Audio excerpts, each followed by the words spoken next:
ข้ามมาส่งค่ะมันได้ก็เดี๋ยวมาลัดลองย่าง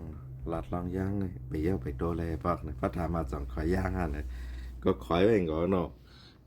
ซึกเป็นฮัดลาดเป็นเจ็ดเฉก้นเมืองเนี่ยเป็นมีซึกเขามีซึกประมาณโดยตั้งซึกไตเขาเนี่ยเนาะขึ้นมาแตกหนึ่งตั้งเป็นมันกว่ากันเจ้งหือเนี่ยแต่มาลัดในอิดไงเนาะเหมือนเจ้งหนังซึกย่างเขา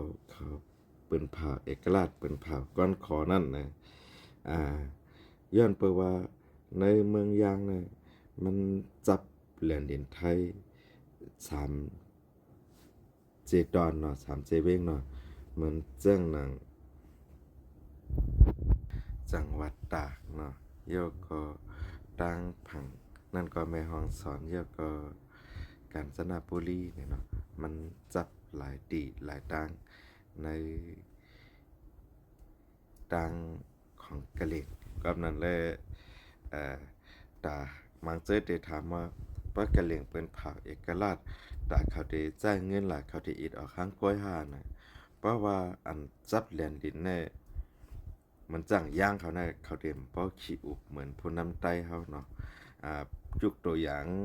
เป็นยื้อเครื่องหมินซึ่งมันตกเนี่ยก็เป็นก็จัดฉากว่าจะอาผีจียื้อก้อยเนี่ยมันเป็นความเลยเป็นมีเครื่องกองยืนจ้ามานั่งเมื่อเป็นปางตึกใต้ต่อใต้ตั้งลอยคนแห่ใต้ต่อใต้ตึกกันนั่นยีตนเป็นโต๊ะแกก็ว่ายีเครื่องมินเขาโต๊ะเขาในก้นเมืองใต้อ่อนกันทางใหญ่ทางว่าภายหนึ่งมีเครื่องมินแต้ๆเนี่ยเนาะเผื่อพัดด้วยมันเป็นโดนก็ก็เป็นนั่นแหละลองตั้งเฮ็ดเป็นลองตั้งต้องหนึ่งเป็นมีย่องขับการเมืองหลีเนาะมันจังมัดด้วยย่างเขานะภายการซึกเขาเนี่ยเขาก็ย้ำว่าพึกการซึกนอกเมืองมาไงยกก็ตัดให้ขึ้นมายิบซึกเขายกก็เหมือนจังนั้นคนซึกย่างเขาเนี่ยก็ เขากว่าจ้างคนอังกฤษ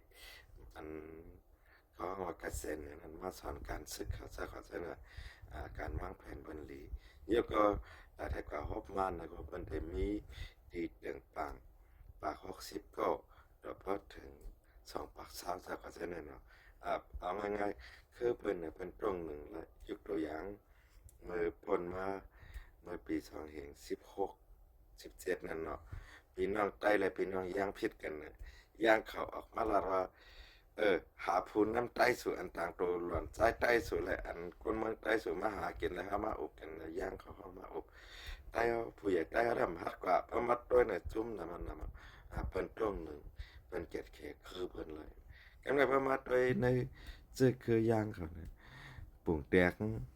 ก้นย่างอยู่ลีกว่าหาหมอนะอันเป็นหัวหน้าจุ่มย่างเขา เพราะเป็นมาแตกหนึ่งไผ่ไทยไผ่เฉดเนี่ยก็สามารถคมก้นจินเนี่ยเนาะเป็นเดมีย่างค่ะไอ้ก็ในมันเจเลยยากว่าเลยยาหังป้น8,000ต่อถึง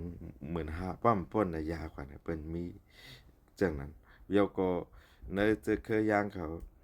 พอถึงปล่อยเขามาละสั่งหนึ่งปีละสั่งหนึ่งเดือนละสั่งนะเขาได้มีเหมือนเขาห้อง เขาห้องว่าวัดสมาชิกเมื่ออยู่รูปเป็นตายนะเนาะเขาได้มีจังไหนเขาได้ใส่หนึ่งเลย100แน่จากเขาจะเนี่ยเพราะเขาใส่เพราะว่าเขาเป็นทางมาเนี่ยเพราะเป็นก้นย่างเขาเนี่ยเขาได้ขอบอุ้มกันเนาะแกมเนี่ยเพราะว่ากว่าอยู่ห้องยาตีหลายตีหนึ่งเนี่ยเพราะเขากล้องสารอะไรผู้ใหญ่ย่างเขาเนี่ยไอ้ก็เนี่ยยากว่าเลยยาให้ป้น8,500ป้อมป้นเนี่ยตั้งเขาเตียวออกปันเนี่ยในใต้เขาฮารุเพราะว่าก็เลยก็นึงเป็นมาเนี่ย มันจ้างยื่นมือหาภายในเลยเสลงเฉียวๆก็มันแต่ไหนก็เป็นอันเลยการอันเป็นสอนเฮากว่านั่นนะเป็นถ้าเป็นเฮ็ดไรก็เปิ้นไว้เสื้อคือย่างอันเดี๋ยวประมาณโดยในไตเฮานะไตนั่นว่าไตในว่านะหรือเช่นนั้นก็มาแจกว่าไตเป็นใจโคตรลายว่าไตเป็นใจโคตรเขียวว่าเจ้านะก็เป็นนั่นแหละเฮาจังกว่าตั้งหน้ากำนั้นลองอันเปิ้นเป็นเผ่าก้อนขอเป็นเผ่าเอกราชนะสังว่า ใต้หมอเอาตื้อตั้งนะปุ่งแตกเนาะซึ่งมันในมี3 ล้านนะครับกันละเขาเก็บกว่าใน3 ล้านนะหายซึกยางยี่กว่าหรือก็ซึกมันเป็นเตตายเป็นแถบ200,000 300,000ได้หลดเลยปันนี้เอา ความหวานๆนะเจ้ามิตรยาไงปันนี้ฮะเพราะว่าย่างละเอกราชไรก้อนเขาก็นะหึงนั่นทุนเม็ดนั่นเขาอยากแข่งเขาก็เด็กแค่เอาเอกราชอ่ะเพราะอยากแข่งเขาเอาเอกราชกว่าเอาก็หึงนั้นว่าก็เด็กแค่เยืองอ่ะก็กะว่าเยืองเสร็จตาก็มันไรเอกราชก็มันไรนาทีพองามโตเก่าก็ในอันเด็กแค่เยืองมากนะครับเด็กเป็นขางค่ะนะขางก็เด็กแค่ไรนาลินพองามโตเก่าลองลอดแล้วเศร้าขออยู่แต่มือมันซะก่อนเสียนะก็เปิ้นนั้นเลยใต้เฮาหลโมเจอตื้อตังมิติยาเสเลยหนังหือกวนเมืองใต้เฮาเต็มเลยตายน้ำเต็มเลยตายยามนั้นเฮาหลโมเจอตื้อตังให้เลยใจเป็นเผาให้เขาปังตึกกว่าเฮาก็โหลไปด้วยเหมือนสั่งไก่สองตัวต่อกันนั่นตัวเลยซุ่มก็เป็นอาหารละอาหารเฮาเป็นพักกับเราเฮาน่ะเฮาโหลเลยด้วยจังนั้นก็เป็นนั่นแหละได้เฮากำนำน่ะเต็มหมดด้วยป้อมหมดด้วยนั่นเนาะก็ยังเป็นภาคเอกราชนะครับว่าเมืองนั้นแต่เหมือนจังศึกลอยเขาเทียนเอเขานะมันเป็นความไรแต่เหมือนศึกลอยเขาเทียนเอเขากว่านั้นย้อนเพราะว่าเทียนอยู่ในกลางเมืองใต้เหตุร้อนแกนการเมืองใต้เหตุตึกกว่ามันแต่เทเลยตั้งกำเทียมต่างตีมันเทระยะมันสร้างย่างเขานะเขาจับเมืองไทยใน30 เพลงเงิมเร็วเขาคนทางนอกประเทศเข้าใจเขานะมันเข้าใจหลายๆภายและเช่นนั้นก็ประมาทด้วยย่างเขาขังเขาเจ้าเขาเช่นนั้นนะอันเป็นมอนเขาเช่นนั้นกำนำเขาก็ได้เขาคือเกิงคืออย่างคิดเนาะเพราะว่าเขาเกิงคืออย่างคิดเนี่ยประมาทแตกหนึ่งในใจเขานะใจเขานะกำนำได้เป็นพวกท่าภาษาอันเป็นคิดก็มันได้มีอยู่เพราะหนึ่งปากนั่นเนี่ยอันได้เป็นคิดเนี่ยมัก25%เลยกำนำได้เป็นหมอก75%เนี่ยได้เป็นพุทธเพราะว่าเป็นพุทธเนี่ยมันเสื่องหนึ่งเมื่อมันตกเขา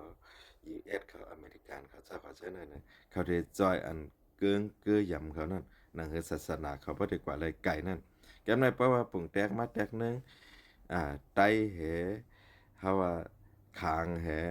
เฮาว่าย่างหั่นน่ะเขาตีจอยมา1ย่าง2ก็คาง3ก็ไตเนี่ยแก้มในย่านหางแล้วห้ำแจกหน้าเลขหน้าใหญ่ล่ะนะเพราะว่าลองเฮ็ดการลองคืบหน้าลองอ้อมล้อมพร้อมโฮมกันนะไต้เฮาคาในแต่ได้มาพบกันนะ15วัน1ปอกพอมาพบทบกันนะอุบลองขึ้นอย่ามุนแรงอุบกันลองไข่ไลนิกป่านลองไข่ไลเมืองผีแต่ว่าตึงสาวซากกันซะนะกำไรพวกขังเขา7 วันเขามาอุบ1ปอกการลับๆเขาว่าเขานับยำตีเกยยำพระเจ้าเยซูเขานะเพราะเรียวเขาก็อุบการลองขึ้นอย่ามุนแรงเขาก็สอนกันวาสนาเจ้งหือใครเฮ็ดเจ้งหือนะเขาปันติตั้งกันเพื่อปันติตั้งกันนะเพราะตัดเตยันตั้งจอยแถมเมืองวันโตเขานะ1เอาลองตีเกยยำพระเจ้าเยซูเขา2เอาลองตีการอ้อมล้อมพร้อมโฮมกันเพราะว่าปุ่งแตงใจกว่าตึกซึกเนี่ยย่างเขาตึกกว่ารายการหือขางเขาตึกกว่ารายการหือใต้ตึกกว่ารายการหือกำในประมาณลัดลองอ้อมล้อมพร้อมโฮมนื้อเลือดลาดความเนี่ยขางเขายุกเนไรเอ็นแห้งก้นเขาอันมาขึ้นไว้พลาเขามีขนาดอันมามีขนาดก็กับมาเสตาก็เพราะว่าเงินจอยหรือในจอยมาไรเข้ากว่าไรเนี่ยเขาฮู้ตรงวงก้นเขาว่าเป็นภายเมืองมันเขาให้มารู้อู้เย่เขาหูเอ็นแห้งก้นเขาโหนับเจ้าคือก้นเขากำลังประมาณแดกนังไตเขาค่ะรู้โหนับเจ้าคือก้นเขามีกายหือมังก็ว่ามี20 ล้านมังก็ว่ามี10 ล้านมังก็ว่ามี6 ล้านเพราะใน6 ล้านให้ก่อนแล้วเขาว่าใน6 ล้านนะอันที่เป็นใจได้มีกายหือยกตัวอย่างอันเป็นใจคางกว่าเขาเพราะมีตั้งน้ำอันอยู่เป็นชันกระชินห้ามทางมาทางอันเป็นชันปะโอเนี่ยก็มีกว่าแท้อันเป็นชันประมาเนี่ยก็มีกว่าแท้ก็กะอันเป็นชันกระยินได้เข้าไปหันเนาะว่นว่าปี2เฮง27 28น่าได้เป็นชันกระยินนะเพราะว่ากระยินเขาย่างเขามีเมืองกว่านะก็นั้นเลยเปิ้นยุคมุนนำกัดเปิ้นไรเนไรยุคตัวอย่างข้างเขายื้อเครื่อง หมิ่นมันตกย่างเขายึดเครื่องหมิ่นมันตกนะเปิ้นลาดโลดเลยตั้งใจแถมกันนั้นกันใดเนี่ยเพราะเหมือนหนังในใต้เขาค่ะลูกยึดเครื่องหมิ่นมันตกนะได้พอเงาพอหาข้างแล้วยกตัวอย่างก้นอุบลงภัยอันอยู่ตั้งในเมืองไทยเนี่ยตั้งไประยามลาว่าเจ้ายัดซึกมีเครื่องหมิ่นส่วนตัวเป็น2-3ลำเนี่ยมีร้านค้ำที่เกียงใหม่แม่เล่มเป็น2-3ทีเนี่ยใจแต้หิมใจแต้เนี่ยอุกอาบมันก็หาบนทางใหญ่โตเขาสักอาจารย์เนี่ยมันคือเพิ่นน่ะยกตัวอย่างในเมืองยางเนี่ยเขามีป่าไม้อุดมสมบูรณ์เขามีเถื่อนตีอันมีเละมีหมองเงินหมอคำน่ะคำออกลัดในก้นด้านดอกโคตั้งก้นด้านดอกมาโคด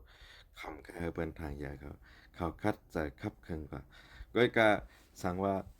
ย่างเขาเป็นมาเมืองหนึ่งในประเทศไทยของประเทศนั่นเนาะเพราะมาเป็นเมืองหนึ่งลุกขึ้นมาปีไหนมาก็เป็นเมืองหนึ่งเนี่ยก็เป็นอันลียุกยางนำกัดเขาเนาะก็การส่วนต่างใต้เขาค่ะรู้จังได้เป็นไรเนี่ยสังว่าย่างเขาในผาดออกไรอ่ะไรเอกราชก้อนขอเป็นเมืองย่างกว่าเนี่ยอำเภออำนั้นอยากแข่งก็เต้นเตะปืนเผาอ่ะเพราะอยากแข่งปืนเผากว่าย่ะอำเภออำนั้นขางก็เต้นเตะใครไรลองรถแล้วก้อนขอแต่มือมันอำนั้นก็นาลินพ่องำโตเก่าเหมือนจังว่าได้มันแลดน่ะมันเป็นภาวะเอกราชเสตาก็มันเหมือนหนังเอกราชมันอยู่แต่มือมันเสตาก็มันใจเงินเฉเนาะจากกว่าเจอไหนเนี่ยในใต้เขาค่ะลูกเดเฮ็ดจังหือเนี่ยแกมในเพื่อเขาคาออกมาลาดว่าเข้าทางเลขใต้เนี่ยมันใจทางเลขใต้ค่ะอันออกมาลาดในใครให้ใต้หูโตใครให้ใต้ในคัดใจจังหือก็ให้เหมือนเปิ้นให้เยืองเปิ้นจากกว่าเจอไหนเนี่ยยกก็ผู้ใหญ่ใต้ก็ให้ปันตื้อตั้งเปิ้นให้เหมือนเปิ้นนะพายก็อยู่กว่าอายุเฮียงปีหมื่นปีเนี่ยให้เอาลองลีนั่นเฮ็ดต่อเจอคือเขาเอาลองตั้งลีนั่นกำแถมในเจอคือเขาเนี่ยในภูเขาปังตึกก็มีอยู่ครับลูกผู้ฮัดหันและผู้ฮัดตายเพราะเป็นผู้ฮัดตายในก้นอันอ่องมันเพราะเป็นผู้ฮัดหันนั่นอันนาการเย้าโตกว่าลีงามเลยเฮ็ดให้ปืนเจ้าเก่านั่นเลยอยู่ไว้ในปับเพิ่นไม้เลยอยู่ไว้ตอนตาก้นตั้งหลายเนี่ยก็นั่นแหละย้อนเอาวิดีโออันในใส่และภาคลัดเนี่ยปิติไก่น้องที่จำตอนตาก้นตั้งนำค่ะเนาะตอนตาข้าก็เป็นใต้ปอใต้เมใต้ค่ะนะข้าเป็นพี่น้องเมืองมิตรเนี่ยย้อนเงินจอมกูก็กูก้นอันมาลัดเนี่ยมันใจทางเล็กใต้ค่ะข้าพี่น้องใต้เฮาฮู้โตเลย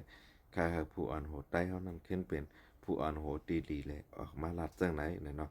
จื้ออันใครหลาก็หลาลงค่ะเนาะมันเตื้อเนื้อเตื้อเนียนเก่าคาดย้อนเอาวิดีโออันได้เสร็จแล้วผักลัดถึงอันผู้ตรงหนึ่งตรงวงกวนเฮามีที่อยากได้เฮาให้คัดใจลุกขึ้นมาลัดลองอันเจ้าเก่าใครไรใครเปลี่ยนเสร็จเลยให้เพิ่นไรฮู้จักได้เพราะวันหนึ่งมาเพราะว่าเจ้าปังภาคเขาเจ้ายัดซึกเขาเนาะคอยเปิ้นนะเขาก็เดคัดใจเฮเดเยืองเปิ้นอยู่โยเนี่ยเพราะเขาเยืองเปิ้นมาเนี่ยเขาเต็มเอาลูกน้องปองไปตาบกันติ๊กๆมานั่งเมื่อป้อนมาโยเนี่ยเขาเดเฮ็ดคือก็เขาเดเฮ็ดว่าเหมือนนั่นมาเนี่ยใต้เขาขาดอะไรนำหยาดมันหนึ่งเปิ้นฮู้ลองลิกใต้ลองความใต้เปิ้นเพในโซเชียลมีเดียนะตอนตาวันเมื่อไหร่เนี่ยใครให้เจ้าโซเชียลตั้งหลายคัดใจลัดคัดใจเฮ็ดมันจ้างฐานไพ่มกดาวนั่นนะก็ประมันยาไม่หลีไม่แค่มาเนี่ยมันเตะหึงมันเตะเกินมาอยู่ในคาตะคาหยุ่มยำหลังไหนครับเอาคามาส่งค่า